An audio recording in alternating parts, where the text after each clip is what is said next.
शास्त्र सांगतं की कर्मानुगो गच्छति जीव एकाः, ज्याने जे कर्म केलं, ज्याचं जसं कर्म असलं त्याला तसं फळ प्राप्त होतं, हे माहित असताना सुद्धा भगवंताच्या चरणी आपण करू शकतो ती फक्त प्रार्थना, या व्यतिरिक्त काहीही नाही. आणि तीच प्रार्थना करून मी माझ्या सेवेकडे वळतो. श्लोक ग्रंथराज ज्ञानेश्वरीतील 8व्या अध्यायातील 5व्या क्रमांकाच्या श्लोक सेवेसाठी घेतलेला आहे. श्लोकाचा मतितार्थ असा आहे की भगवंत अर्जुनाला सांगत असताना अर्जुनाला सांगतात की अर्जुना, माझी प्राप्ती करून घ्यायची असेल त्याच्यासाठी सगळ्यात महत्वाचं कारण आहे अंतकालेच मामेव स्मरण मुक्त्वा कलेवरम यत् प्रयाते समद्भावम याती नास्त्यत्र संशया. या श्लोकावर ज्ञानोबराया आपलं थोडस मत प्रकाशित करतात.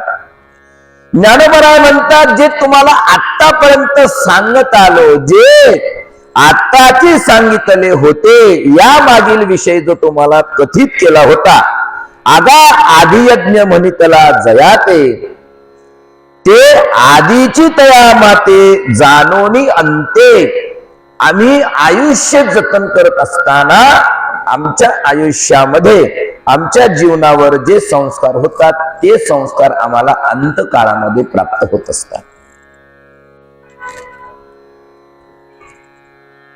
कोणाला प्रश्न पडेल की महाराज, अंतकाळी जर भगवंताचं नाम घेऊन जर मोक्ष प्राप्त होत असेल तर किती सोपं आहे, किती सोपं आहे.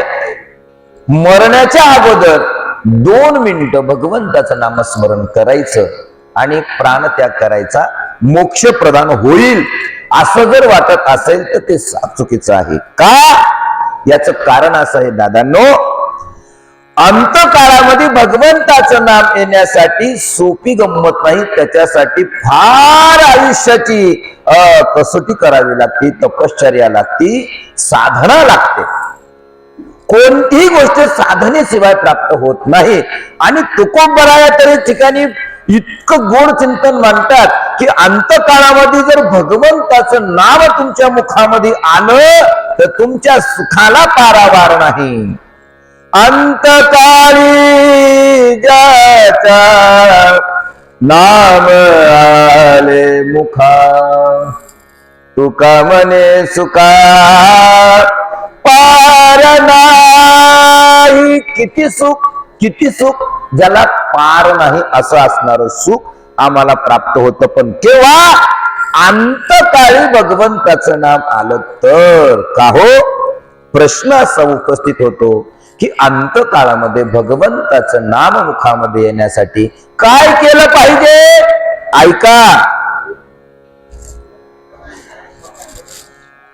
10वीचे पेपर चालू झाले.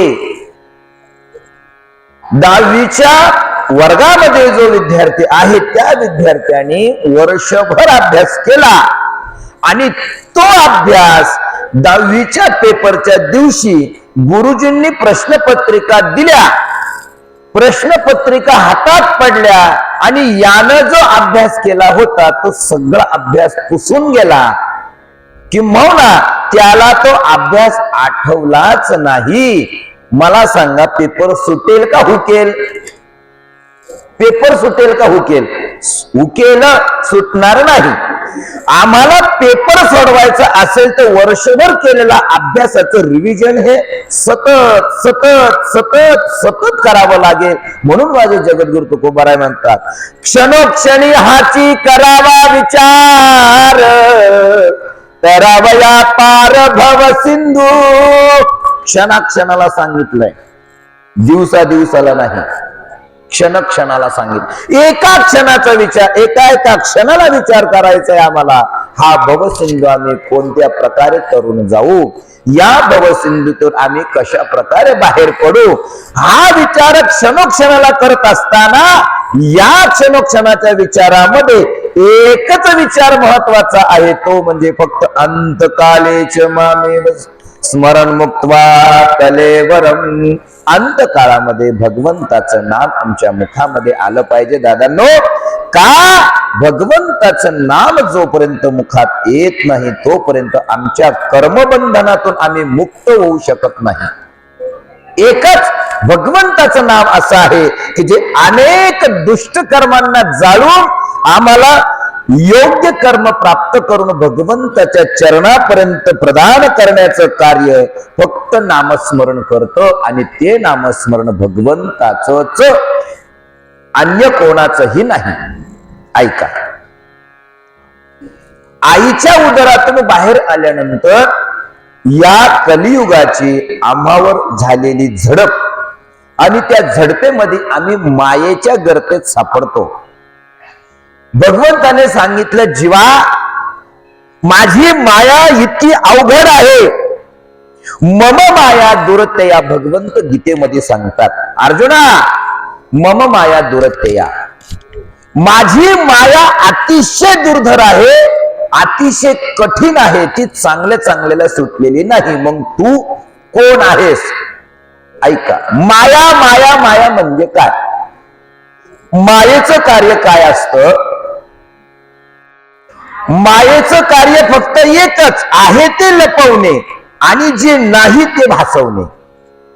जे नाही ना ते भासवते माया, आणि जे आहे मूळ तत्व आहे त्याच्यावर पडदा टाकते.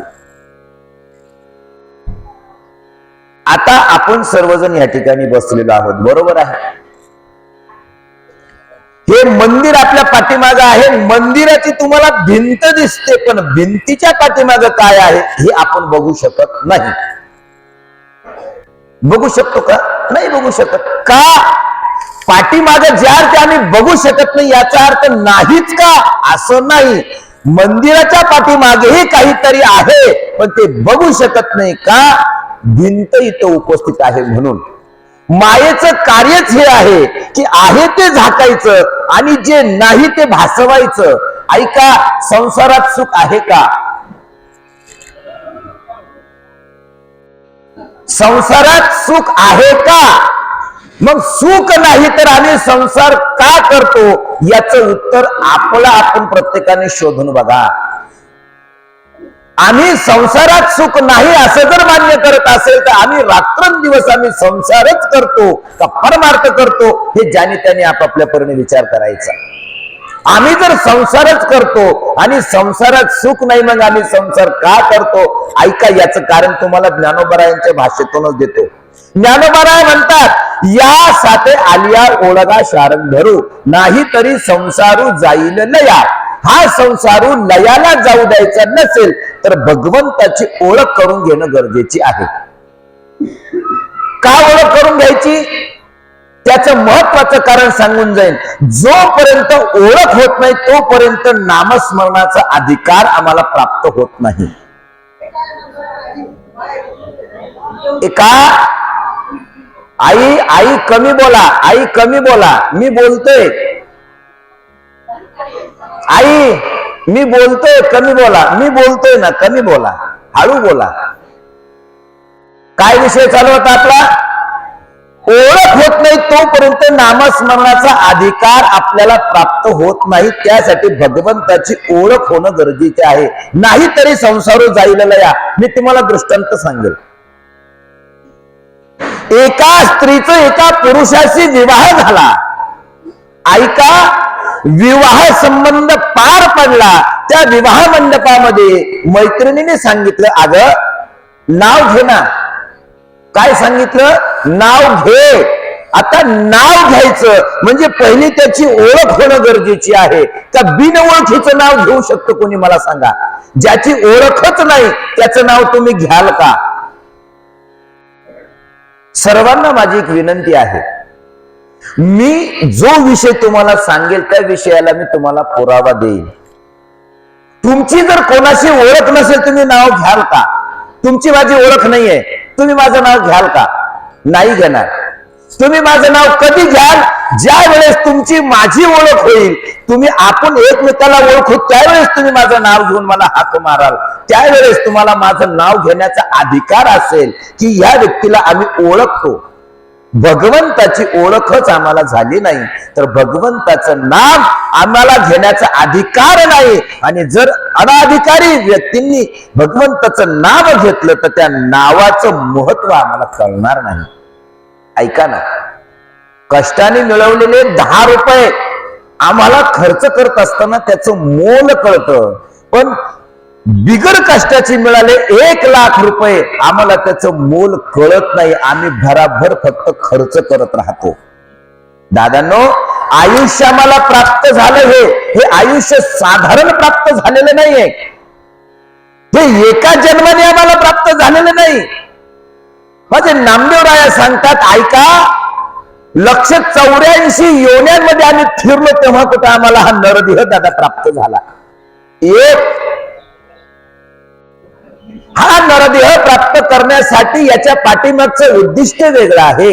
आम्हाला नरदेह का प्राप्त झाला आणि हा आम्हाला नरदेह कसा प्राप्त झाला. ऐका, 2 प्रश्न आहेत. दोन्ही प्रश्नाचे योग्य असं मी तुम्हाला सांगड घालून देतो. नरदेह आम्हाला का प्राप्त झाला त्याचं कारण तुम्हाला सांगून जाईल. दादा, दिले इंद्रिय, हात पाय कान, डोळे मुख बोलाया वचन, आणि जेणे तू जोडसी नारायण नासे जीव पण भवरोग.